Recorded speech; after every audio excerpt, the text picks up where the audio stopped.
Hello, all my dear students. I hope you all are doing good. Sir, we are starting with our final direct tax Fastrack batch for 2023. It will be completely in English.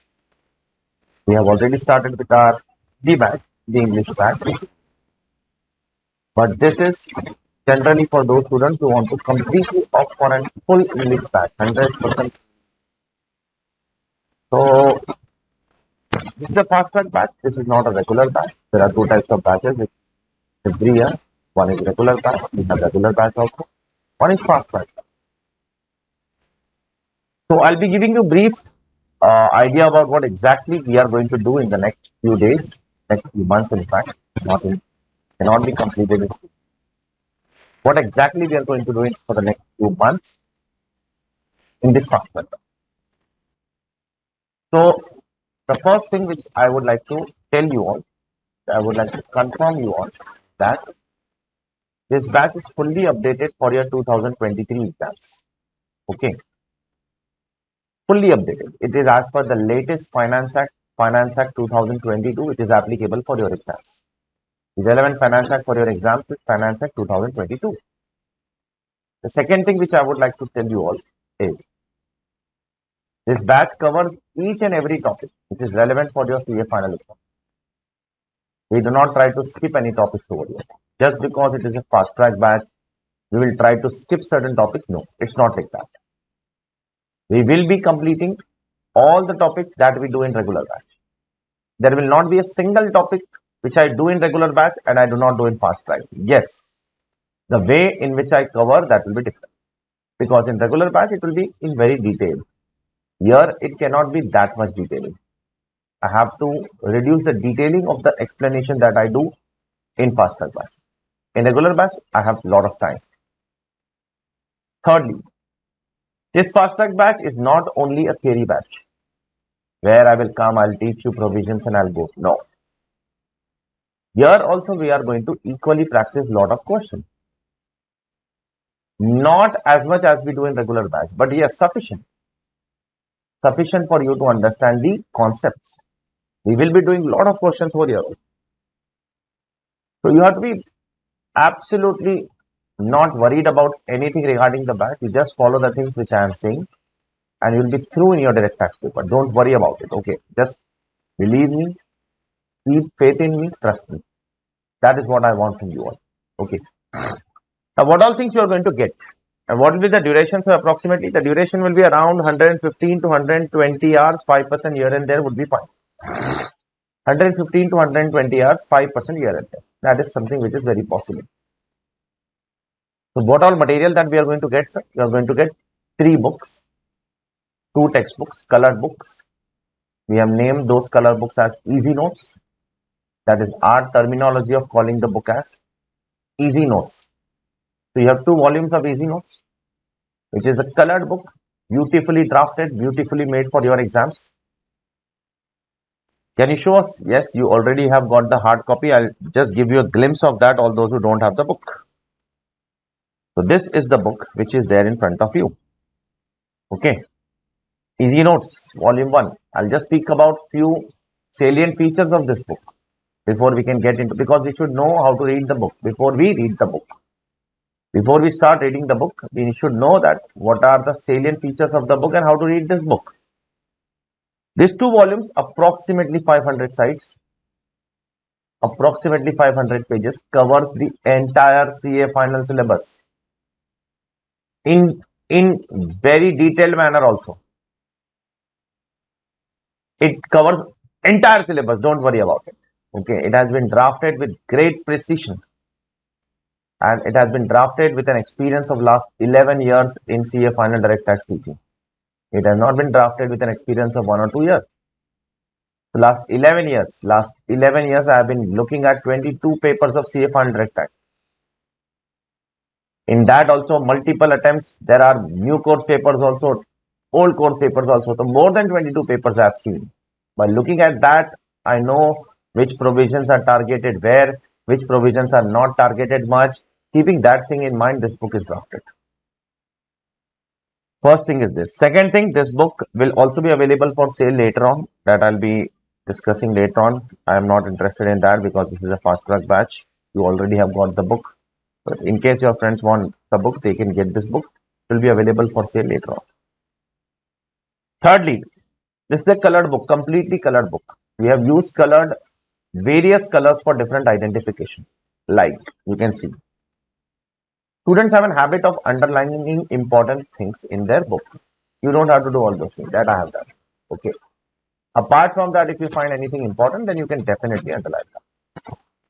So if a student find anything important, it is already highlighted in form of red. Then Finance Act 2022 is relevant for your 2023 exams.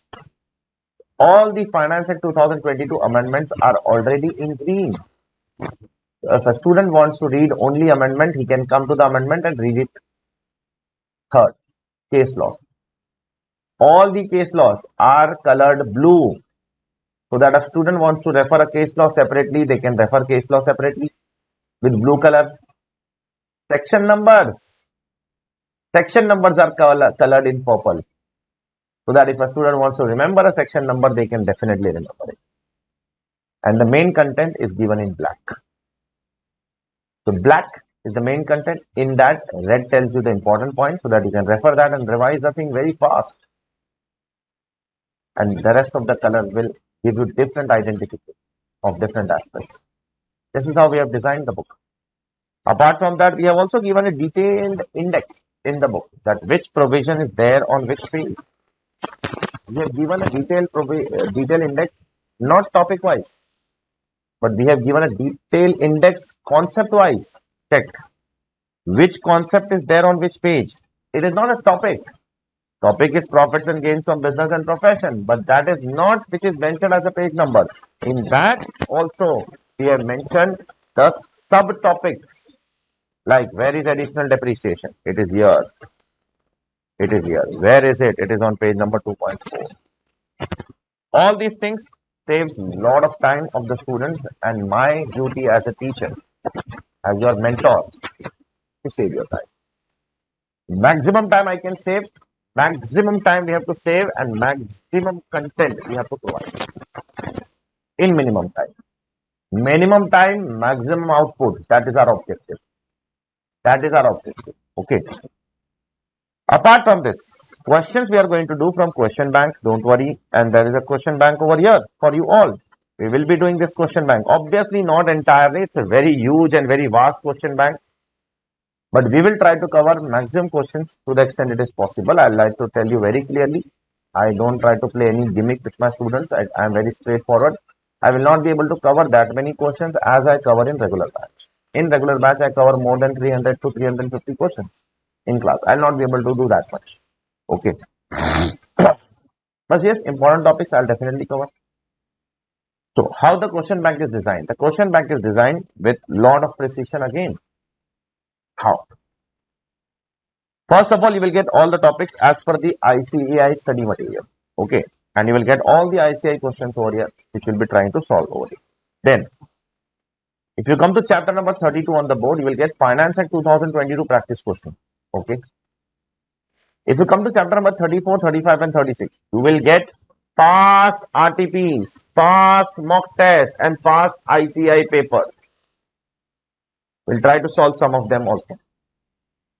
And if you go inside a topic, then all the questions are given star category. Because on the day of exam, a student cannot solve all the questions. Depending upon the time, they will select the question and they do not know which to select, which not to select. So there are 3-star questions, there are 4-star questions, and there are 5-star questions. 5-star questions are must do before exam. 4-star questions, if time permits, do. 3-star question, ignore.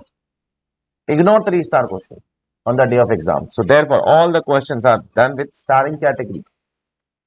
Entire book is done with star. This is a 4-star question. This is a 4-star, 4-star. First chapter does not have a 5-star question. Yes, second chapter has a 5-star question. So every question is done as a star, which is important for you, which is not during the day of exam. This is the level at which we try to provide the service to our students here. This is our commitment towards our students. Okay. So this is how we are going to go about. I would like to again tell you few things that we will be covering the entire syllabus. Don't worry. Obviously, not in the detailed manner as we do it in regular batch, but yes, it is sufficient for exams. Okay, it is relevant for exams. So, without wasting any further time, let's start the chapter. First of all, I would like to give you some brief introduction about the subject. Okay, I'll do some brief introduction and then we will start with the topic. Okay, pay attention. We all know that under income tax law, that income is divided into how many heads? 5 heads, right? Income is divided into 5 heads, right? Which are the 5 heads? And where it is written that the income is divided into 5 heads? It is written in section 14 for your kind information. For your information, section 14 tells us that income is divided into how many heads? It is divided into 5 heads. Okay. So section 14 does the classification of income. Now starts the heads. First, section 15 to section 17 talks about salary. Section 21 to 27 talks about house property. Section 28 to 44 DB talks about PGBP, profits and gains from business and profession. Section 45 to 55A talks about capital gains. And section 56 to 59 talks about IFRS. So this is how the income is divided into 5 heads. And where it is written? It is written in section 14. That income will be divided into 5 heads. And then starts section 15 and then it ends with what? Section 59. Okay. Now the most important thing over here is how a person will come to know that whether his income is coming under salary or HP or PGBP or CG or IFRS. How will he come to know? How will I come to know that my income is under which head? For that, we need to read the first section of every head.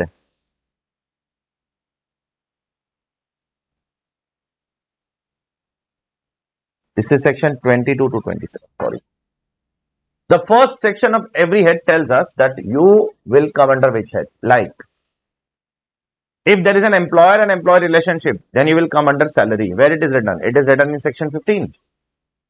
Like, if you are an owner of a house property and the house property is building or land appurtenant thereto, and it is not used for business and profession, if you fulfill these 3 conditions, then you are covered under income from house property. Where it is written? It is written in section 22.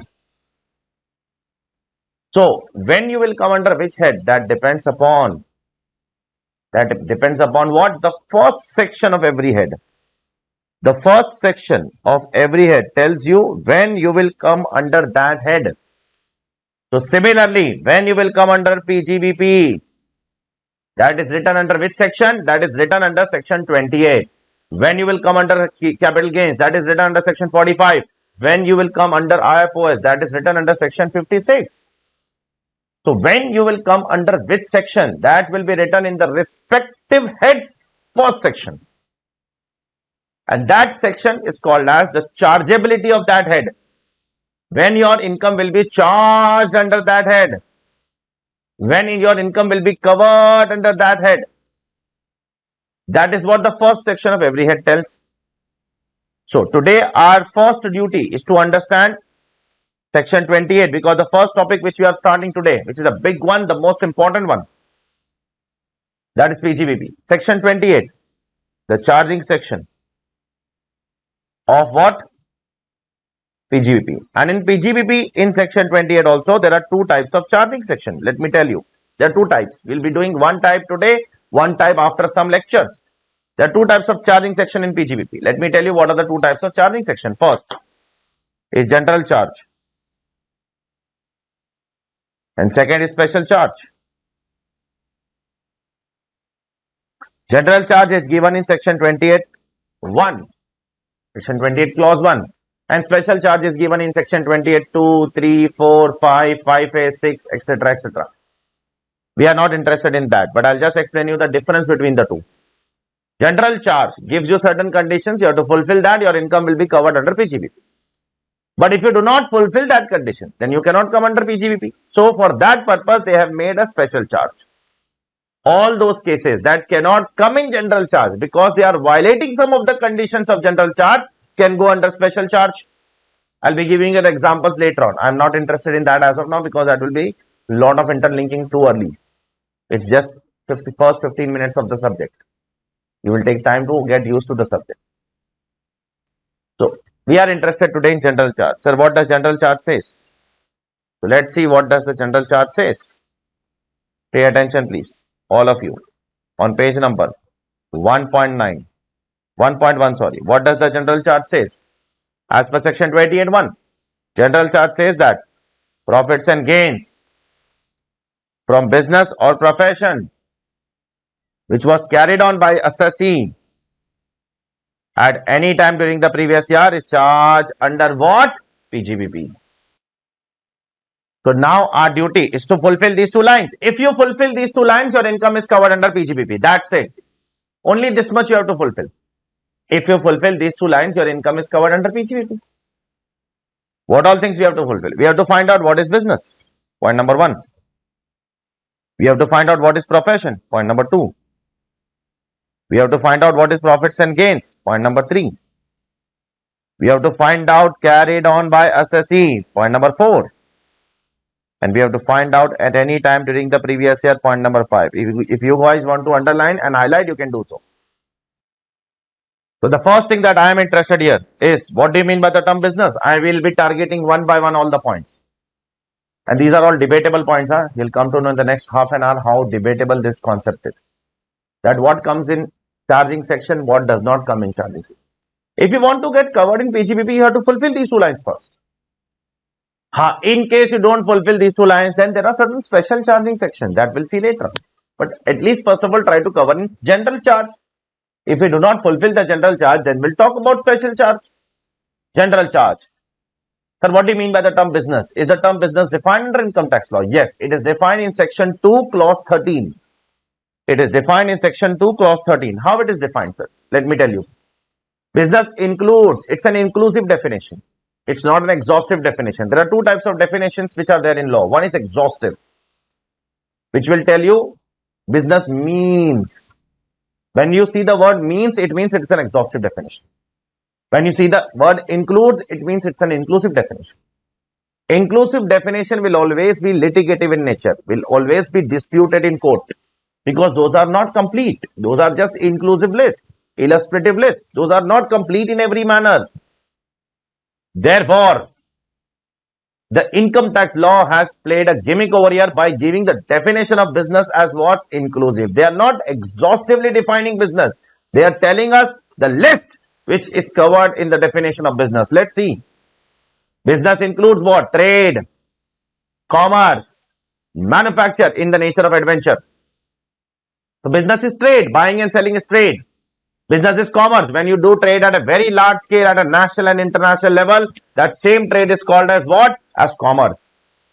If you trade in a larger scale, it is commerce. Manufacture, everybody knows what is that. You have to buy a raw material, and out of that raw material, you develop some product that is manufactured. Therefore, business includes what? Trade, commerce, manufacture. But there has to be some kind of adventure in that. What do I mean by adventure? There has to be some kind of risk in that. Every business has some risk. The intensity of the risk might be low or high, but a person cannot say that I do a business which is risk-free. It is absolutely impossible to say this statement. A business cannot be risk-free. A business can be low risk, high risk, medium risk, but it cannot be risk-free. So there has to be an adventure in the nature of what? Trade, commerce or manufacture. Whatever trade, commerce or manufacture you are doing, there has to be some adventure in that. That's it. This is a small definition, so litigative. This does not give any conclusive evidence to us. So there are plethora of Supreme Court judgments which speaks about different definitions which are given by different courts regarding what is business, what is business, what is business. Some court is saying business includes this, some court is saying business includes this, some other court is saying business includes this, Supreme Court is saying business includes this. There are thousands of definitions on what is business, what is not. We have picked one of them. One of the famous judgments by the Supreme Court in the case of Barendra Prasad Ray, which held that business implies a systematic and organized activity of applying labor and skill with a dominant intention of earning profits. So this is held by Supreme Court in the case of Barendra Prasad Ray. You can see over here in blue. You can see over here in blue. The Supreme Court held in the case of Barendra Prasad Ray that business is nothing but systematic and organized activity of applying labor. You are doing some systematic, some organized activity of applying labor. Some workers are using of applying skill. You are applying your mind with a dominant intention of profit. Profit motive is very important. Therefore, what is business? What is not? It's all a issue of facts and circumstance. Depending upon the facts and circumstance, you have to decide what is business, what is not. There is no thumb rule of what is business, what is not. Income tax law does not give any exhaustive definition. And there are plethora of judgments. Based on the facts and circumstances of every case, you have to decide. In exam, you don't have to decide all those. Because sitting in an exam hall in a closed room, you cannot be given with so many facts and circumstances. But in practical life, it's a very litigated matter. Now coming to what is profession, the second point over here. This is more pathetic definition as compared to what the definition of business. The definition of business at least had something to speak. This has nothing to speak. As per section 236, profession includes vocation. It is as simple as this. It's a one-word definition. As per section 236, profession includes what? Vocation. So you will ask me as a student now, what is vocation then? Define vocation. Vocation is not defined under income tax law. For that, you have to go to dictionary. So what is vocation? Vocation, if you go to dictionary and see, it means some occupation requiring some skills. Any occupation requiring some skill is a vocation. Like a doctor is an occupation which requires skill. Chartered accountant is an occupation requires skill. Lawyer is an occupation requiring skill. There is the certificate, degree, etc. required? No, no, no. To call anything as profession, there is no need for any certificate or degree. Amitabh Bachchan, Rajinikanth, do they have any certificate of acting? No, they have skill. Virat Kohli, Sachin Tendulkar, do they have any certificate of playing cricket? No, but they have skill. Skill is important. So any occupation requiring some skill can be called as vocation. And if it can be called as vocation, it can be called as profession. Because profession includes vocation. So again, a very pathetic definition. Nothing great as such. The government does not want to define. If they define it, then the litigation will close. They don't want to close the door. They want to keep it open. So what comes in business, what comes in profession is always a matter of facts and circumstance. Just go through it and then we'll go ahead. So now, there are some debates which we have to solve. When the income will come under, listen carefully, what are the debates? We will try to solve all of them. When the income will come under PGBP and when the income will come under CG. There is a very thin line of difference between the two. When the income will come under IFOS and when the income will come under PGBP. We are trying to understand the fight between two heads. It's not that easy to classify an income. Please try to understand. The way you think that it's very easy to classify an income into a particular head, it's not that easy. It's a very complicated task. When which income will come under which head of income is it's a matter of great discussion.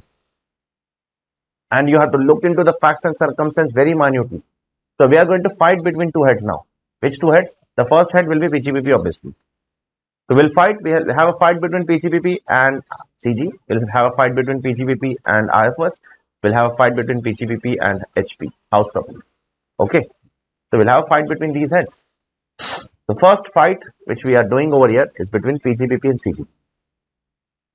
So when your income will come under PGBP and when under CG. So like, there was one assessee over here. Listen to the facts and circumstances from my side and then you can read it from the book. Just wait. There was one assessee who has a huge land. So he wants to sell the land. So it was not getting sold. So somebody told him that if it's not getting sold, then you make small plots and then sell. People will buy. Nobody will buy such a huge land yet. So to sell the plot, the entire land of hundreds of acres, he has divided that land into various parts. Okay. So now he is selling the plots. The plots which he is selling, he is taking the money from the customers, from the buyers. So obviously he is having some gain by selling that small plot. Where that gain will go? Department was saying that it will go to PGBP. Assessee said that it is not a PGBP. It is not my business to buy land and sell land. So the department said that no, it is PGBP. Assessee said that no, it's capital gains. It's a long-term capital gains. So give me indexation also and give me what? Lower tax benefit also. Because in capital gains, the tax rate is 20% for long-term. So what do you feel? What is it? Is it a PGBP or capital gains? You have to think carry on it. Is the assessee doing any kind of business over here? No. And therefore, it is a capital gains. Supreme Court held in the case of Suresh Chandra Goel. Capital gains. It's a capital gains income. As against this, there is one assessee. Issue number 2. The second issue. First issue was what? Assessee had a huge land, so it was not getting sold, so he divided the land into plots.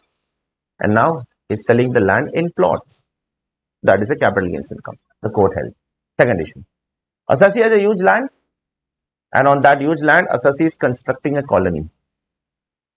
He is making residential complex, offices, theaters, malls, hospital, hotels, so on and so forth. And then he is selling it. Is it a capital gains or PGBP? First of all, he is buying a land and making a complete complex. And then he is selling it. Is it a PGBP? Yes, it's a PGBP. It's a systematic and organized activity of applying labor and skill with a dominant intention of earning profits. Check. Yes, here there is an adventure. Here there is a risk.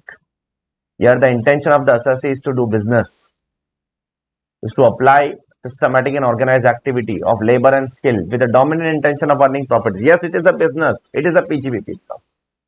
Okay. Next. The first thing that comes to our mind when I say interest income, what does come? Which head comes to your mind when I say interest income? The first thing that comes to our mind is IFOS. Interest means IFOS, yeah. Interest means IFOS. We do not come to any other head apart from IFOS when it comes to interest, but it's not like that. It's not like that ever. It's never ever like that. Interest can be covered in IFOS also. It can be covered in PGBP also. It is written in the law. That depends upon in what context you are receiving the interest. Are you receiving the interest in business context? Yes. If it is received in business context, then it is PGBP. If it is received in not in business context, but it is received in independent context, then IFOS. Let me give you an example. If I have idle money I have kept it in the bank and getting some interest. IFOS. Second example, listen carefully, it's very important. I want to take a government tender. Government is opening a tender to make roads, to construct metro trains. So I want that contract from government. Now, because I want that contract from government, the government is telling me you have to give a bank guarantee of 10 crore rupees. For that, you have to make an FD in State Bank of India of 10 crore. I said, I'm ready. As a security, you have to give to the government that you will complete the contract on time or not. So I said, I am ready. I am ready to give you 10 crore rupees ka bank guarantee. I am ready to give you 10 crore ka FD. So I opened a 10 crore FD in the bank. That is my FD only. Just to give guarantee to the government. So that 10 crore rupees FD, which I have kept in bank so that I can get the contract of business, I am getting some interest from that. Is this the reason? Am I investing in the FD to earn interest? No. Here my interest earning is not the main activity. My activity over here is closely related, is inextricably linked. I am using a technical word, inextricably linked with closely linked. It is closely related to the activity of business. And therefore, in such case, where you have made an FD so that you give a bank guarantee to get a business contract, can be classified under what? Under PGBP, because that entire objective of making that FD was not to earn interest, but to get a business contract. And therefore, it can be classified under what? It can be classified under the head PGBP. Check. It's a very important issue. So, a High Court judgment, Delhi High Court, K and Company. Check. Next. Don't read. I'll tell you, then you read. Then you go through.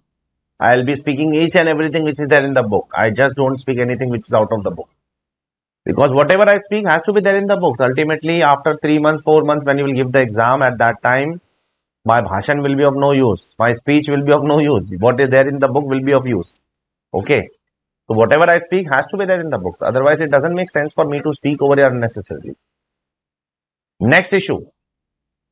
I have a plant and machinery, or I have a furniture which I am letting out. Where it will go? So I have a plant and machinery, I have furniture, I have car, which I am letting out. I am getting some rent out of it. Where will it go? Sir, IFOS. It's IFOS, sir. We have read it in C enter. We have read it in C enter, right? It is IFOS. If you let out facility, then IFOS. If you let out house, then house property. Okay. But is it so that always if you let out facility, then it is IFOS? The answer is no. Listen carefully to this issue now. I have a factory.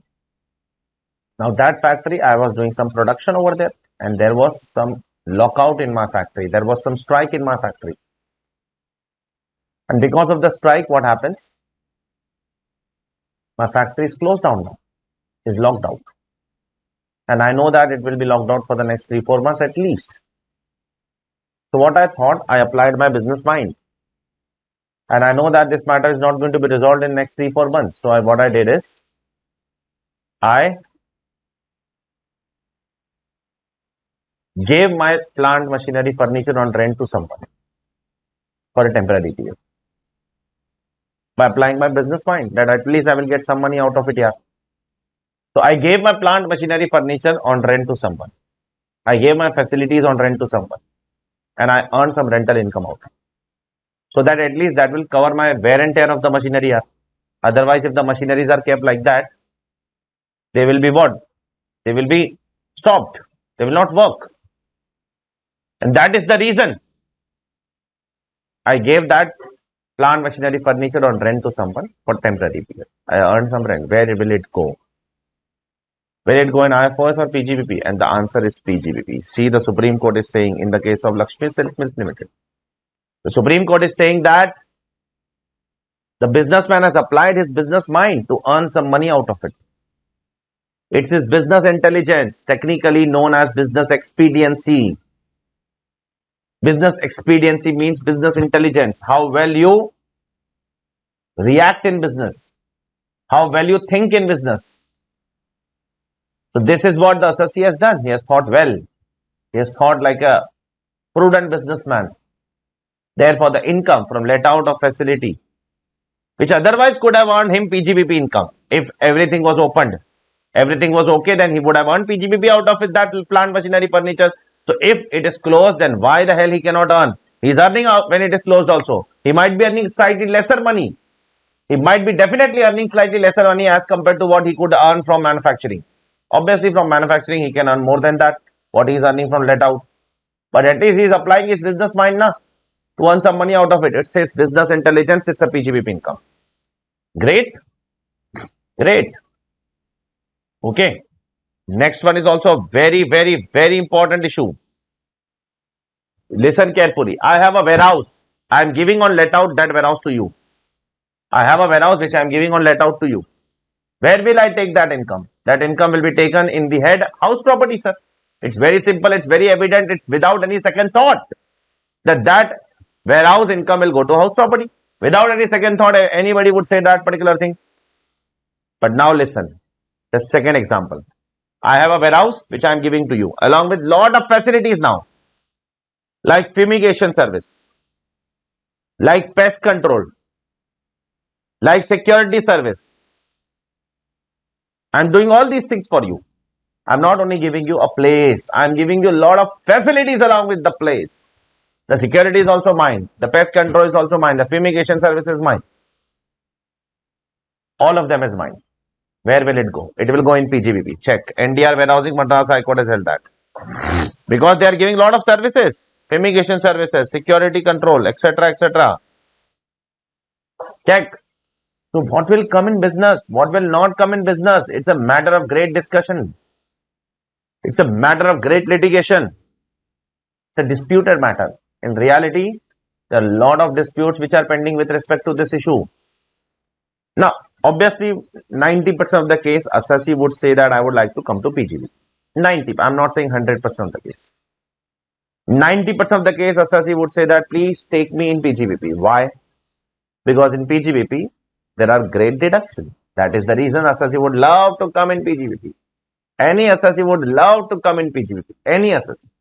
Because there are great tax benefits. So obviously, if everybody will come to PGBP, then who will go to other heads?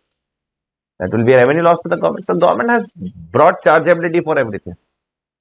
But that chargeability is not very strong. It's not very clear. That chargeability section 28, which we are learning now, is itself in a lot of questions. So what comes in PGBP, what's not come in PGBP? It's a matter of great discussion. Let me give you a few more examples. 3 examples more I am giving. First, I have a house in which I stay. But apart from that, I have many other houses as well, for example. And I gave that house on let out. From that, I am earning some rental income. Okay. Now, where will that rental income go? That anybody will say that will go to income from house property, sir? Definitely.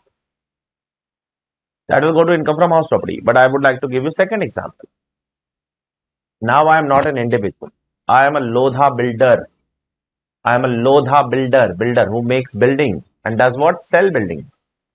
Listen to my words carefully. Lodha builder makes building, constructs building and sell building. So assume that I am a Lodha builder who constructs building and sell building. Okay. So if I am a Lodha builder, if I make building and sell building, okay, then what will be my income? It will be my PGBP income. Okay. Now just assume that suppose I made a building of 100 floors, out of which 50 floors are sold, 50 are unsold. 50 are sold, 50 are unsold. Listen carefully now. This is very important discussion.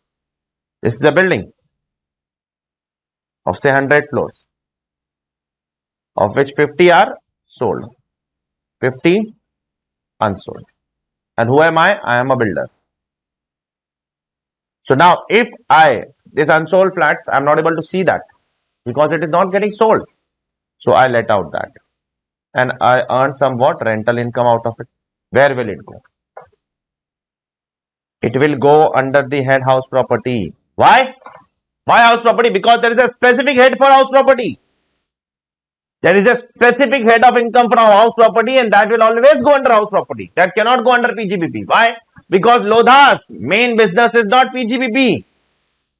Lodha's business is not PGBP. There is a very thin line of difference between the two. Lodha's main business is not to let out. Lodha's main business is to make a building and then Lodha's business is not to let out. Therefore, such income, the unsold flats which a builder has, I'll say that 7 times. The unsold flats which a builder has will always be covered under what? Will always be covered under income from house property, not under PGBP. Please be very careful. Now, as against this, there was one assessee who does what? Who purchased a building. And then after purchasing the building, he wrote in his memorandum of association. He's a company. It's a company that my main objective is to let out.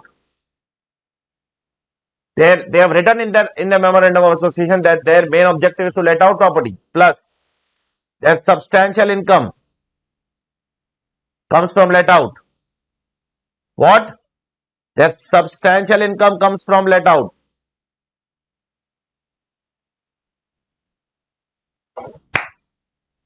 My main objective is what? My main objective is to acquire property and let out. Let out is my main objective. Not to sell like Lodha. Where will it go? Where will the let out income go? Supreme Court had that this is the PGBP income.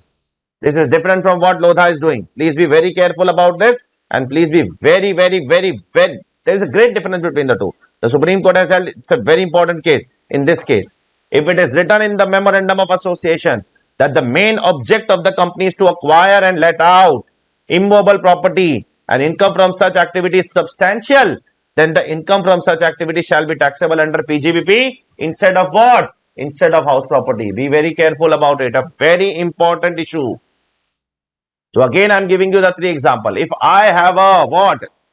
Empty house. and I am letting out house property. If Lodha is having unsold flats, house property, Lodha's job is not to make and let out. Lodha's job is to make and what? In Lodha's memorandum of association, is it written like that? That Lodha makes the building and then let out the building? No. In Lodha's memorandum of association, the main objective is to let out, is to construct and sell. Therefore, if Lodha is letting out HP, the way it is HP for me. But if any entity is acquiring a building with an intention of letting out and writing in the memorandum of association and substantial income also coming from let out, then that income will be considered as what? As a PGBP income and not as what? As a HP income. So what is business? What is not? It's a matter of great discussion. It's a matter of great litigation. A lot of disputes are there in that. Be very careful about it. Okay. Now, so this is what the great litigative discussion is all about. What comes in business, what does not comes in business, what comes in profession, what does not comes in profession. It's a matter of great discussion. So point number 1 and point number 2 we have done. So let's come to the point number 3 now. So I am not saying that you are done completely. Huh? Nobody knows completely point number 1 and 2. Even I don't know, even government don't know what is point number 1 and 2. Because it is very litigative. Tomorrow some new issue will come. You have to look into the facts and circumstances of every case in the practical life and decide what comes in business, what not comes in business. Okay. Coming to point number 3, profits and gains. You have to earn profits and gains. So there are some characteristics of profits and gains. Let me tell you what are those characteristics. There are 4 characteristics of profits and gains which as a student you have to keep it in mind. First of all, profits and gains must be revenue in nature. Page number 1.3.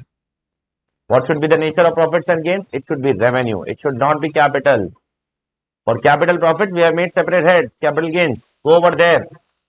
It should be revenue in nature. It should not be capital in nature. So capital profits are not covered here. What do I mean by capital profits? One-time receipt, not covered here. For example, here it is given. Suppose the supplier was supposed to supply me some machinery and he did not supply the machinery to me on time.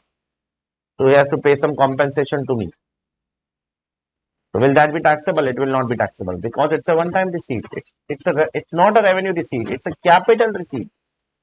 And capital receipts are not chargeable in 28.1 at least. It cannot be charged in 28.1.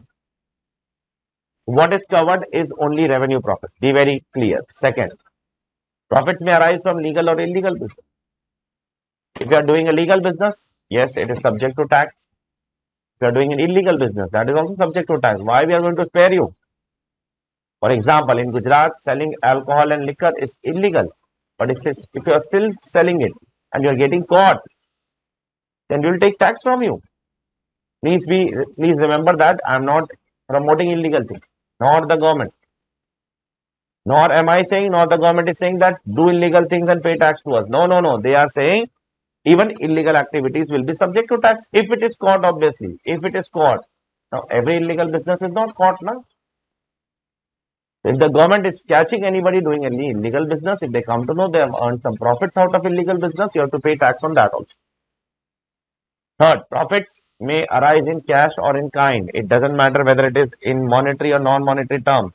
It doesn't matter. If it is monetary, then also taxable. If it is non-monetary, then also taxable. Both the cases it is taxable.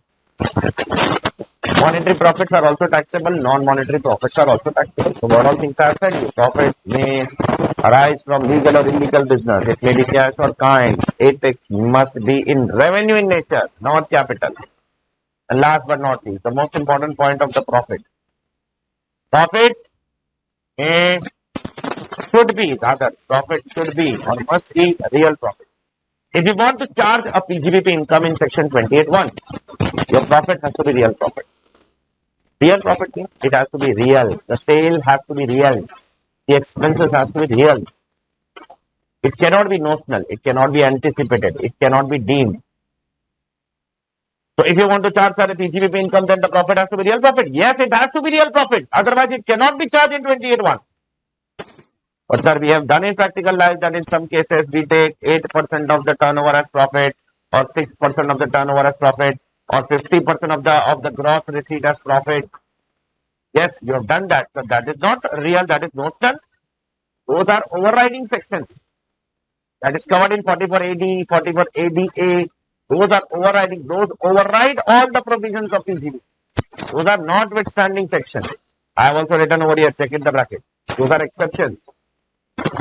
By default, your profit has to be real profit, real profit, real profit. But yes, your profit can be notional in certain exceptional cases, where your turnover is up to 2 crore, etc., etc., where your profession's gross receipt is up to 50 lakhs, etc. Those are exceptional cases, those are special sections.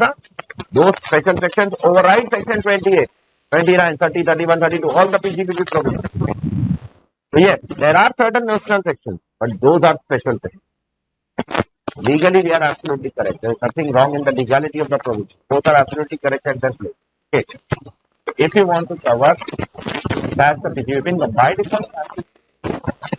But yes, it can be notional. Yes, in certain exceptional cases, with some conditions, it can be notional also, like in 4480. Okay. So this is what the characteristics of profits and gains is all about. It must be revenue, non-capital. It must be real. It must be legal or illegal, cash or time. Coming to the next part of the charging section, which was carried on by the SSE.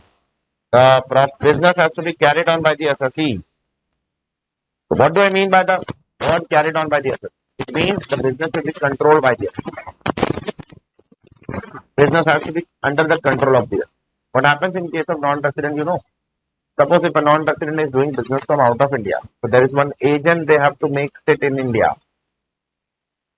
One agent has to be sat in India, who will work on behalf of them, will complete all the formalities that the NR is supposed to do in India. So who is doing the business? The agent is doing? No. Business is done by NR. Who is does it? SSE is NR who is controlling the business. SSE is not an agent. Agent cannot be called as a business. It is the businessman who is sitting outside India, NR. That is the person who is doing the business. So for one who controls the business will be called as what? Will be called as what? Carried on by the SSE. And last but not least, it should be carried out at any time during the previous year. So business should not be carried out for the whole year. It should not be carried out for 365 days. It should be carried out for some time during the previous year. Even if it is done for some time during the previous year, it is sufficient. Further, it is not necessary that the business should be done in AY also. You have done the business in PY, you have earned profit. In AY, the business is closed. That is all fine. That is a part and parcel of the business. It happens. So, continuation of business in AY is not necessary. What is necessary? You should do the business in PY. That's it. That's it. This is what your charging section is all about. Profits and gains from business or profession carried on by SSE at any time during the previous year. Let's go through it once and then we'll go ahead. So once we come to know what comes under PGBP, what does not comes under PGBP, the next step as a taxpayer should be to compute the income. Now, how to compute income? For that, section 29 is there, and section 29 says that you have to follow section 30 to 43D. That's it. It's a very simple answer. In such a simple words, they have given the answer. Such a big question it is that how to compute a PGBP income, they have given in a very simple line. They say that study section 30 to 43. You will come to know how to compute PGBP income. Okay. But before that also, before doing all this thing, what is there in section 30 to 43D? In section 30 to 43D, mainly there are PGBP disallowances and PGBP deductions. Mainly, it is about only that. It talks only about these two things. So these are the things which are there in what? In section 30 to 43D. So even if I learn the entire disallowances or the entire deductions, what will I achieve? I will achieve nothing. I want a PNL before that, so that I can make the adjustments. What should I add? What should I reduce? What should I ignore? So how to make a PNL? Because all these PGBP deductions and disallowances are of no use without a PNL. So how should I make a PNL? What should be my format to make a PNL? So let me talk about that first today. Okay. So let me talk about that. How to make a PNL? That is given in section 145. 145 talks about the manner of making PNL, and in that there are three subsections. Subsection 1 says You can follow books of accounts. You can follow the method of accounting, either mercantile or cash. You can follow both, but you have to follow regularly. Whatever you are following, follow regularly. You cannot change on a year-to-year basis. In one year, you are following mercantile. In another year, you are following cash. In another year, again mercantile, then again cash, then again mercantile, then again cash. You are not supposed to do that. You are supposed to follow what? Only one of the method. You have both the options, but follow regularly. Don't change every year. Second subsection tells you, if you follow mercantile system, then you have to follow an accounting standards notified by CBDT, which is what? ICDS. You have to follow income computation and disclosure standards. Earlier, we used to follow accounting standards given by ICAI, given by our institute. But now, we are not supposed to follow the institute's accounting standard in tax. In tax, we are supposed to follow the ICDS given by CBDT. Okay. So, subsection 1 tells you, you have two options, mercantile, cash, but regularly. Subsection 2 tells you, follow ICDS. Subsection 3 tells what?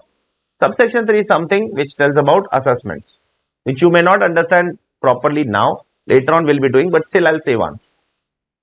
Subsection 3 says that if you do not follow subsection 1 or 2, if you violate subsection 1 or subsection 2, then the assessing officer will do best judgment assessment of yours. Will do what? Will do best judgment assessment of yours. Best judgment means what? That's a very harsh assessment. Don't get into the trap of best judgment assessment. Don't violate subsection 1 or 2 here. Don't do such things in life where you have to bear the consequences of subsection 3. Don't do that. Follow regularly, whichever method you want to follow regularly. Follow ICDS properly, nothing will happen. If you violate any of the conditions, subsection 3 is waiting for you. Check. So here completes your PGBP chargeability. Okay. And also how to compute PGBP income. You have to follow which method, so on and so forth. Okay. Now our task will start. Which task? The bigger task, that is deductions and then disallowances. So first we'll be doing deductions in the next few lectures, including today's lecture. And then we'll be doing with disallowances in the further lectures. Okay. So today we are going to talk about first of all deduction. So first of all the deductions under income tax law are covered under section 30 to 37. These are the 8 sections in which all the deductions are covered. Okay. So I have segregated all the deductions into 2 categories, section 30 to 36 and 37. So what is the difference? 30 to 36 talks about specific deduction. Specific means it comes with a name, like bad debt, like depreciation, like rent, like interest. But the government cannot give you an exhaustive list of all the expenses now. So they have to stop somewhere. So where they stop, there starts 37(1). That is general deduction. If your expense cannot come over here, then you have to come over here. If your expense cannot be covered in specific deductions which are mentioned by the government, so then you have to go, you have a last option. Last hope is 37(1). So first you have to check your expense is covered in 30 to 37 or not. 30 to 36 or not. If it is covered in 30 to 36, well and good. If it is not covered in 30 to 36, then go to 37(1). In 30 to 36 also there are 2 segregations. Some deductions are available to all. All means every kind of assessee, and some are available to certain sectors. Some benefits are available to all assessees, like depreciation to all, like rent, expense to all. But you would have done certain sector-wise deduction in CA Inter also, like scientific research deduction, only to assessee engaged in scientific research, that is sector-wise. Or a hospital of 100 bed, or a hotel of 2-star category. Those are very specific deductions which are applicable only to certain businesses, not to all. So you have to keep this segregation in your mind, first of all, before you learn PGBP deductions. Then it will become easier for you. You cannot just start from section 30, 31, 32, 33, 34 in the order. No, you have to learn in a logical way. Then you'll be able to understand the things in a better way, and you'll be able to memorize the things for a longer duration. So, we will be doing all these things one by one. So, today, first thing which we are starting is section 32, the big one, that is the depreciation deduction. Okay. Now, these things we'll be doing later. I've written also, see later. There are special charging section, as I've told you earlier also. That in charging section, there are two types of charging section. One is general charge, one is special charge. Special charge, I'll be talking after some lectures. I'm not interested in that today at least. Coming to the chapter of depreciation. So the first deduction that we are starting in CA final, direct tax fast track batch, is the discussion on depreciation. It's a long discussion. It's a big topic. It will take time for us to understand this entire chapter. So have patience. Please, beta. Please have patience. The first thing that we all need to know is the types of depreciation. There are four types of depreciation under income tax law. First is the normal depreciation under the block scheme, which is covered in section 32, subsection 1, clause 2. This is the first depreciation. Second, additional depreciation under the block scheme, which is covered under section 32, subsection 1, clause 2a. Third, SLM depreciation for power generating units. If you want to write a full form, you can write there. 32, subsection 1, clause 1. Fourth, terminal depreciation for power generating unit. 32, subsection 1, clause 3. Now, I'm not interested in these three as of now. I'm interested in the first one as of now. 95% of my discussion will be on this first one only. 95% discussion. 95% discussion on first one and rest of the 5% discussion on the remaining three. Remaining three are not that big. I'm not saying it is not important. It is important, but not that big. 95% discussion on the first one. What does the first one say? Okay. Normal depreciation under the block scheme. Section 32, subsection 1, clause 2. Now, what is the block scheme? We'll be talking about the block scheme, and this is a WDV method. This is not an SLM. SLM is year. Year. This is a WDV method. Now, what is the block scheme? Block we'll talk about after some time. First of all, let me tell you a few conditions to claim depreciation. There are some conditions which you have to fulfill if you want to claim depreciation. First condition. If I want to claim depreciation under the income tax law, I need to be the owner of the asset. Unless I am the owner of the asset, I cannot claim depreciation. So what do you mean by the term owner? Unfortunately, the term owner is not defined under the income tax law. Unfortunately. If it would have been defined, I would have told you. It is not defined, unfortunately. So if you want to claim depreciation under the income tax law, you need to be the owner of the asset. Owner means, I don't know. So we have to go to Supreme Court. And the Supreme Court held in the case of Mysore Minerals Limited, a landmark judgment.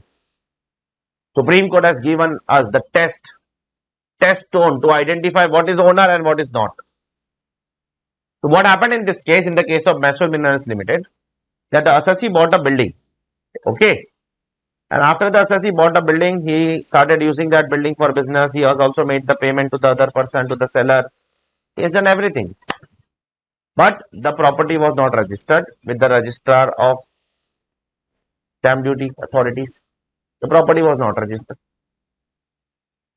But has the assessee got the possession? Yes, assessee got the possession. Has the assessee paid the money? Yes, assessee has paid the money. Is the assessee using the building for business?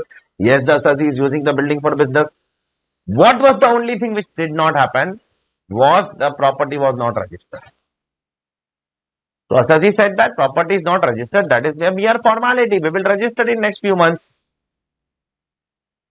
Just because the property is not registered, you cannot say that you are not the owner. I have paid the money. I am using the money. I have got an NOC from the seller also that you can use the money, that you can use the asset. I have all the right of the asset. So the Supreme Court came into the picture and said that even though the word owner is not defined under income tax law, but for the purpose of income tax law, the term owner means a beneficial owner and not legal owner. One who is reaping benefits out of it is an owner. And you are not an owner. Seller is not an owner. Buyer is an owner. Buyer is reaping the benefits. Buyer has paid the money. Buyer has using the asset. Buyer has taken the NOC. Buyer has taken the possession. Or kya chahiye? What else do you want? What else do you want? Therefore, in such cases, the asset will be allowed to be depreciated in the hands of the buyer. And the Supreme Court has given a landmark line What is relevant under income tax law is beneficial owner and not legal owner. Beneficial ownership is relevant and not legal. Accordingly, registration, title is all irrelevant to determine what? To determine ownership.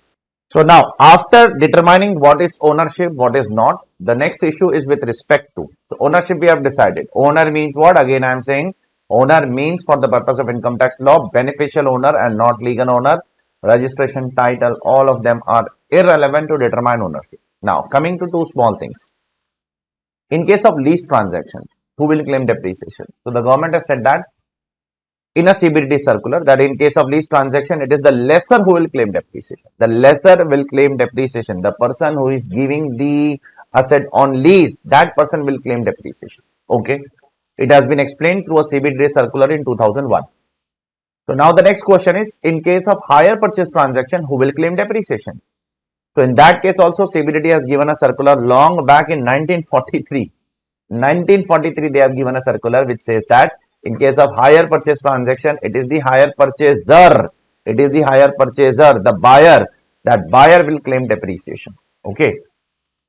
So in case of lease transaction, it is the lessor who will claim depreciation. In case of hire purchase, it is the hire purchaser who will claim depreciation under the income tax law. Now there is a very interesting issue over here, a very important Supreme Court judgment, which is very important for exam as well as for practical life. Now let me tell you about that. Pay attention, please.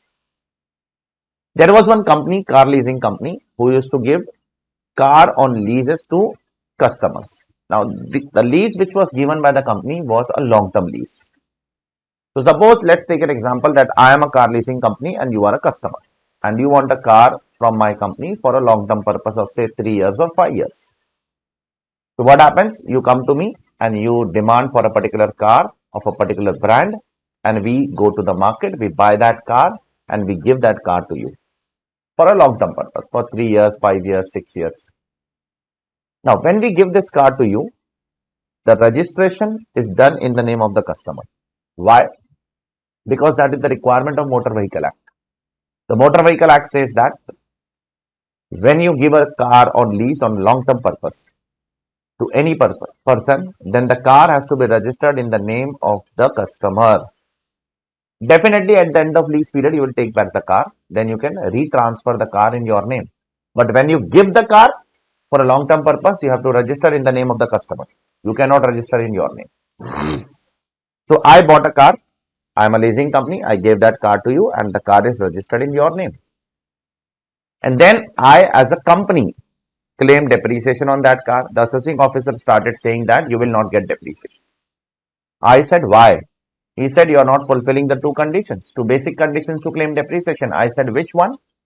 He said, to claim depreciation, one need to be owner. Second condition, one need to use the asset.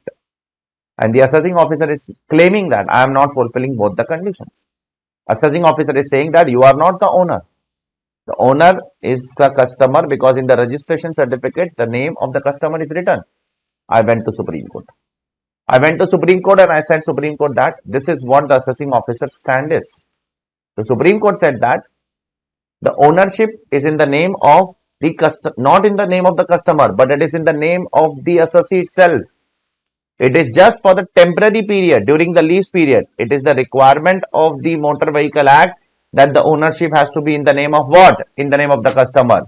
It is very evident, it is very clear that at the end of the lease period, the customer is supposed to give back the vehicle to the what? To the company. That itself shows that who is the real owner, who is the beneficial owner.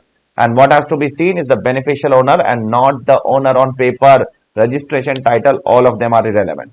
Therefore, the owner is the customer is a wrong argument made by the government. So the Supreme Court said that no, the customer is not the owner, the leasing company is the owner. The second condition, which the assessing officer is saying that the company is violating, that the company is not using the car. The Supreme Court said to the assessing officer, are you a fool or what? If a assessee is engaged in car leasing business, that assessee himself cannot drive the car. Use of car does not mean actual usage. Use of car does not mean that the steering should be in your hand. Use of car means that the car should be used in the course of the business. And what is the business of the assessee? Leasing. In the business of leasing, I cannot drive car. I have to lease car. So leasing the car itself can be called as what? Using the car for business. And therefore that condition is also fulfilled. And therefore the assessee is the owner. The assessee is using the asset. He should get the depreciation. Therefore, there can be a lot of litigations like that in practical life. So one of them, which is there in your syllabus, I have discussed over here. So what do you mean by the term owner? Owner means beneficial owner and not legal owner. And use means not actual usage, but in the course of business. So coming to the second condition, what do you mean by the term use for the purpose of depreciation? So the government has clarified over here, use means both active use as well as passive use. For example, this laptop which is there in front of me, this camera which is there in front of me, it is actively used for the purpose of my profession. But I have kept one camera in spare. I have kept one laptop in spare. Why? In case this doesn't work, then that can be used in emergency. So something which can be used in emergency is called as passive use, which is ready for use. So something which is ready for business use can also be called as use. Use does not mean active use. Use will also include what? Passive use. Okay. And one last thing over here. Suppose if I am not able to use machinery because of machinery, plant, furniture, whatever it is, if I am not able to use my asset because of some extraneous reasons, then the government will give you depreciation on that machinery. For example, I bought a machinery and I am ready to use. But the raw material which is to be used in that machinery is in shortage in the market. So I have bought the machinery, I have installed the machinery, but the raw material is in shortage. Then what will I do? So because of the shortage of raw material, I am not able to use the machinery. So will I be getting the depreciation? The government has said that if the plant and machinery got ready for use but could not be put to use due to some extraneous reason, example shortage of raw material, then depreciation would be allowed under section 32. It would be allowed. So use means what? Active as well as passive. Both use. Passive use means what? Which is ready for use for emergency purpose. Last but not least, if you cannot use a machinery because of extraneous reason, then the depreciation would be allowed to you. Okay, just go through it and then we'll go ahead with the next part. So now coming to the discussion of block. What is block exactly? Block, concept of block actually was brought by Dr. Manmohan Singh in AY 88-89, around 32 years back, 34 years back almost. In AY 88-89, the concept of block was brought. In PY 87-88, it was brought. So what is a block? In block, what happens? First of all, you have to follow WDV method in block. Please be very careful. In block, they have categorized all the assets into 5 categories. All assets have to be in 5 categories. First, plant, then machinery, then building, then furniture, and then the 5th one is intangible assets. So these are the 5 categories in which the block is categorized. Why? For ease of calculations. Because individually calculating asset or depreciation of each and every asset is a very tedious task. So we want to calculate depreciation on what basis? On a block basis, on a group of assets taking together. So all similar assets will come together under a common block. Okay. So what are the categories? As I have told you, plant, machinery, furniture, building, and intangible assets. So what are the rates of depreciation for that? We'll see that. By default, if nothing is mentioned in the exam, then plant and machinery will be depreciated at 15%. Okay, 15%. If nothing is mentioned, then furniture will be depreciated at 10%. And if nothing is mentioned, then building will be depreciated at 10%. And intangible assets will be depreciated at 25%. You have to keep these rates in your mind. They will not give you these rates in the exams. You have to by heart them.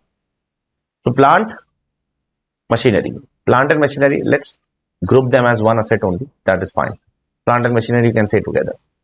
So plant and machinery 15% by default. Furniture 10%, building 10%, intangible asset 25%. But there are some multiple rates now. Like for building. For building there are multiple rates. Like if it is a residential building, then it is 5% depreciation. And if it is a temporary structure, then it is 40% depreciation. For residential building, it is 5% depreciation, and for temporary structure, it is 40% depreciation. How much? 40%. You can check over here. Okay. Residential building 5%, temporary structure 40%. Coming to now plant and machinery. In plant and machinery, there are multiple rates. I'll tell you one by one all of them.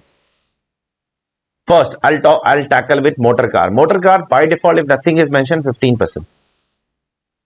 Second, if you are in the business of running them on hire, your business is of running motor car on hire, like Ola, Uber, like bus services, etc. Their business is of running the motor car on hire, so they will get 50% extra. That is for them, it is 30%. So by default, motor car will be depreciated at 15%. But if the business is of running them on hire, like Ola, Uber, or bus services, etc., then 30%. Further, multiple rates are there. Further rates are there in motor car. If you have purchased motor car between 23rd of August 2019 to 31st of March 2020, see this date. If you have purchased motor vehicle between this period, 23rd of August 2019 to 31st of March 2020, if you have purchased between this period and used between this period, you have to purchase and use both, then you will get 15% extra. So the 15% depreciation rate will become 30 and 30 will become 45. You will get 15% extra. So by default, motor vehicle 15%. If they are running them on hire, then 30%. If you have purchased and put to use in this period, then 15 will become 30 and 30 will become 45. You will get extra 15%. Okay.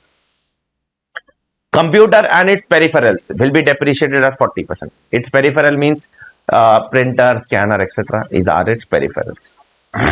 40%. Mobile phones, sir. Mobile phones 15%. Mobile phones are not computers. EPBX 15%. Sir, what is EPBX? Intercom telecom system which is kept in companies. If you go to big company, there are intercom system in that where you can call from one desk to another desk, okay, by dialing certain numbers. So that is EPBX. That is depreciated at 15%. Mobile phone 15%. Okay. Ships will be depreciated at 20%. Aircraft will be depreciated at 40%. Professional books will be depreciated at 40%. Windmill at 40%. Pollution control equipment at 40%. You can see all of them in point number 5. Windmill 40%. Professional books 40%. Aircraft 40%. In pollution control equipment 40%. But ships are 20%. So these are the rates which are you have to by heart as a student. They will not give you an exam. So you have to remember these rates very carefully. Be aware of this. Okay. Now, there is some concept of half depreciation, full depreciation also under income tax law. The concept is very straightforward. Listen carefully. The financial year which is applicable for your exam is financial year 2022-23. This is applicable for your 2023 exams. The Finance Act which is applicable for your exam is Finance Act 2022. Now, what happens under income tax law is if I purchase and use an asset for less than 180 days, then the rate of depreciation will become half. 10 will become 5, 15 will become 7.5, 30 will become 15, 40 will become 20, so on and so forth. Your rate of depreciation will become half. But this half is applicable when you have to be very careful. This is applicable when you purchase and use in the same year. And it is used for less than what? 180 days. Exact 180 days, full depreciation. It has to be less than 180 days to make it half.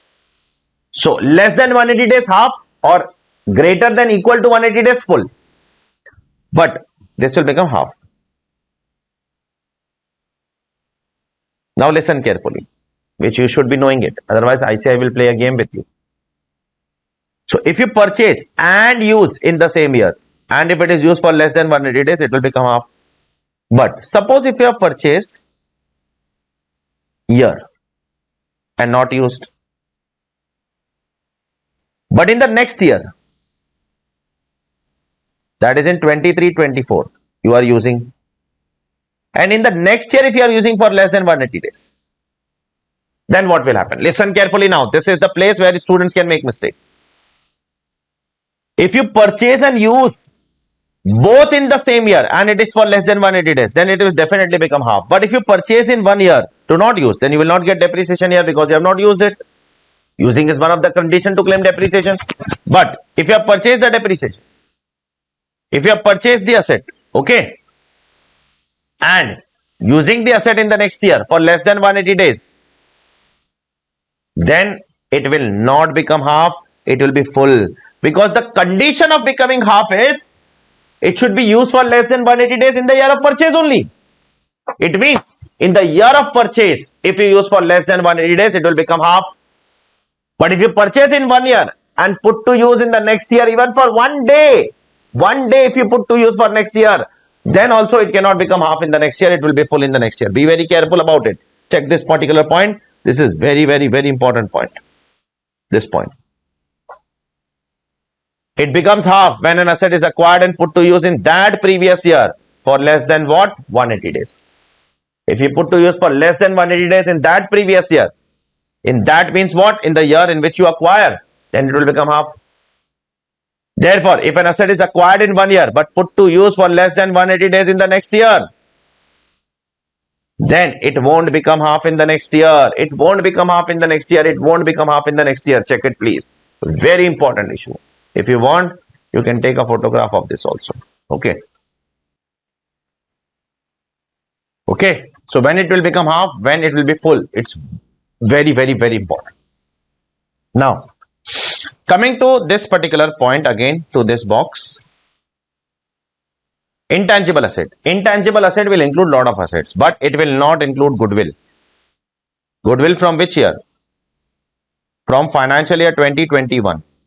Write down here. Before financial year 2021 till 1920, depreciation on goodwill was available.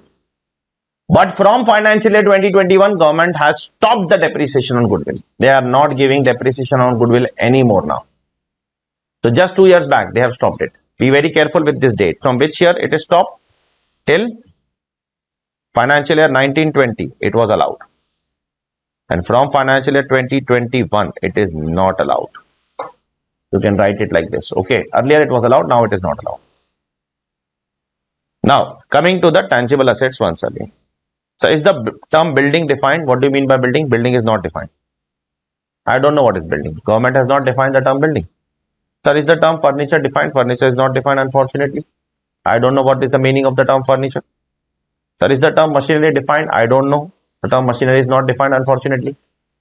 Sir, is the term plant defined? The answer is yes. Out of all the 4 terms, the government has only defined one term, and that is plant. So, what do you mean by the term plant? Let's see. Plant is defined in 2 manners. One is inclusive and one is exclusive. Both are mentioned in the definition of plant. So, what is plant? Plant includes what? And plant does not include what? Okay. Plant includes what? The government has given some illustrative list. Plant includes ships. Ships are plants, vehicles are plants, books are plants. We have to classify somewhere books. Books cannot be called as furniture. Books cannot be called as building. Books cannot be called as machinery. Books can be called as plant. The closest possible answer. So government has given an illustrative list to us. Scientific apparatus is plant. Surgical equipment is plant. All these things are plants. But plant does not include what? Certain things. You have to keep those things in mind. Tea bushes, you are literally taking the meaning of the term plant. You are taking plant, or you are talking about tea leaves. You are giving a literal meaning to the term plant. The term plant does not include tea bushes. It does not include livestock. Livestock are not plant. It does not include building, furniture, fitting, because these are separate assets. You cannot call all of them as plant. Actually, the meaning of plant is not given over here. They are just giving us inclusive and an exclusive list. So what happened in practical life? If I go to dictionary and try to find out the meaning of plant, it means any apparatus or tool which is necessary to discharge any function.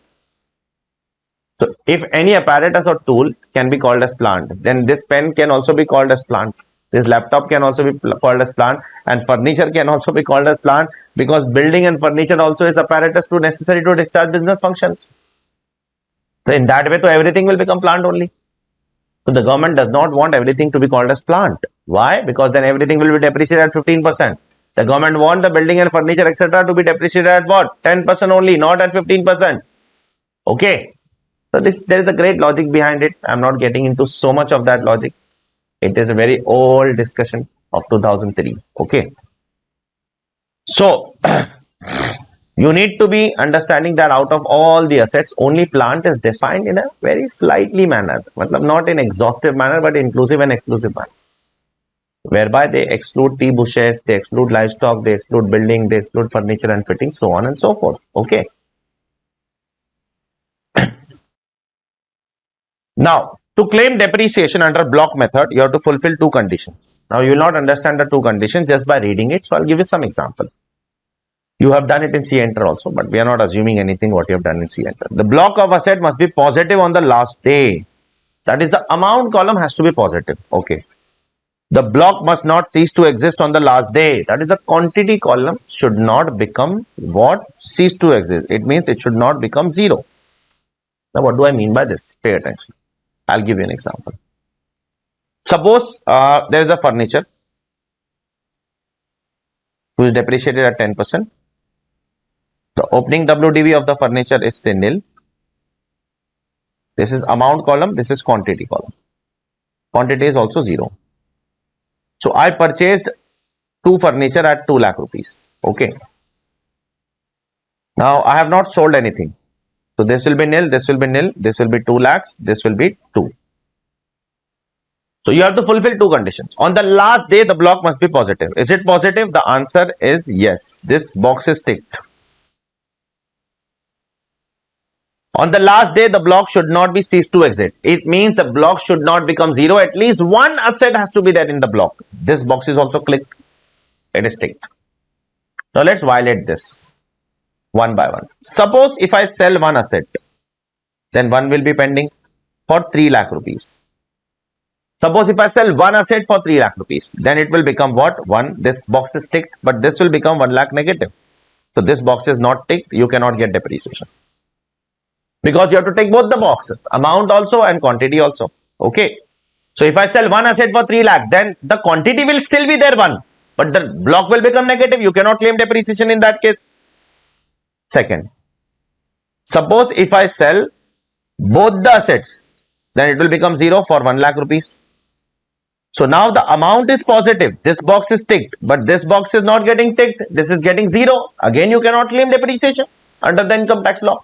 Because to claim depreciation, your block has to be positive. It means the amount column has to be positive and the quantity column cannot become 0. If it becomes 0, you will not get depreciation. I hope it is clear to all of you. Is it clear? I hope it is clear. And the last thing which I am doing it for today, that's it. After that, I'll stop my today's lecture at least. And that is it mandatory to claim depreciation? Yes, it is. You have to mandatorily claim depreciation under the income tax law. There is no option behind it. You have to mandatorily claim it. Otherwise, what people do, they don't claim depreciation. Why, sir? Why a person will not claim depreciation? I'll tell you. Because if you claim a depreciation, then your asset go to block of asset. You have to put the asset in the block now. Once the asset goes to block now, when you sell now, your gain will always become short-term capital gains. You might have done in C enter. The block of asset gain is always short-term. There you have to bear higher consequences of tax. Plus, indexation benefit is not available. So some people say that we don't want depreciation. Government say that it is not an option. It is mandatory. You have to claim. Okay. So this is how we are going to go with the batch. Very slow. Fast track does not mean that it is going to be very fast. It will cover all the concepts. Don't worry, which is relevant for your exams. Don't worry about it. Okay. Well, just recap once whatever we have done today so that we have a firm grip on the chapter. So we started with charging section today. Okay. With PGBP, which says that general charge we have done, special charge we have not done. Special charge we'll be doing in the future lectures. So general charge says what? Profits and gains from business and profession carried on by associate at any time during the previous year. What do you mean by the term business? Business includes trade, commerce, manufacture in the nature of adventure. Second, business as per Supreme Court in the case of Barendra Prasad Ray means a systematic and organized activity for applying labor and skill with the dominant intention of earning profits. That is business as per Supreme Court. Then, what is profession? Profession means vocation. Vocation means any occupation requiring some skill. Then we did some issues.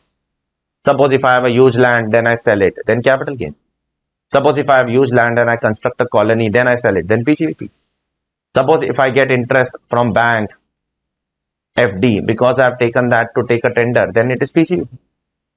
Suppose if I let out plant and machinery because there is a lockout in the factory, then it is PGVP. Suppose if I let out go down along with lot of facilities, then it is PGVP. Suppose if I rent my house, then it is HP. Suppose if Lodha rents the house, then it is HP. Suppose if a person who rents the house, then because it is his business to acquire property and let out the property, it is written in the memorandum, it is also a substantial part of the business, then it is PGVP. Then coming to profits and gains, has to be revenue, has to be real, has to be from legal, illegal, has to be in cash or kind. Then the business has to be carried on by SSE, means it has to be controlled by the SSE. And it has to be done at some time during the previous year. Entire year, it is not relevant. In AY, if it is conducted or not conducted, is of no use. Then we started with how to compute PGVP. You have to follow 14 section 30 to 43D. But before that, you have to maintain books of accounts. As per 145.1, mercantile cash, regularly follow, whichever you want to, but follow regularly. Mercantile system, follow accounting standard given by ICDS, that is CBDT. And if you do not follow these things, then there will be a best judgment assessment against you. And then we started with the discussion of classification of sections. Then we started that there are 4 types of depreciation. The first depreciation requires what? You need to be owner of the asset. Owner means beneficial owner. Legal owner, title, all of them are not relevant. In case of lease, lesser will claim. In case of hire purchaser will claim. And then this case law of ICDS, do not forget this. Use means active, passive, both. Because of extraordinary reason, if I am not able to use, you will get the depreciation, don't worry. Then the assets categorization, the rate of depreciation. Plant, machinery, 15%. Building, furniture, 10%. Intangible asset, 25%. Intangible asset does not include goodwill. Now, there are various rates. For building, 5% residential building. 40% temporary structure. For plant and machinery, motor vehicle by default, 15%. If it is in the business of running them on hire, then 30%. If it is purchased between 23rd August 2019 to 31st March 2020, purchased and used between this period, then 15% extra. Then mobile phones 15%, EPBX 15%, computers 40%, and windmill, professional books, aircraft, pollution control equipment, all 40%, ships 20%. And when it becomes half, when you acquire and put to use in the same year for less than 180 days, it becomes half. Exact 180 days full. More than 180 days definitely full. So if I acquire in this year and put to use in the next year, then it will always be full. Plant, then the definition of plant is given in an inclusive and exclusive manner. And the last thing which we did was, you claim depreciation of block asset, you have to keep your amount column positive and your quantity column should not become 0. And last but not least, it is mandatory to claim depreciation. I hope you all are enjoying our fast track class. Take care all of you and make a habit of revising on a daily basis. Take care.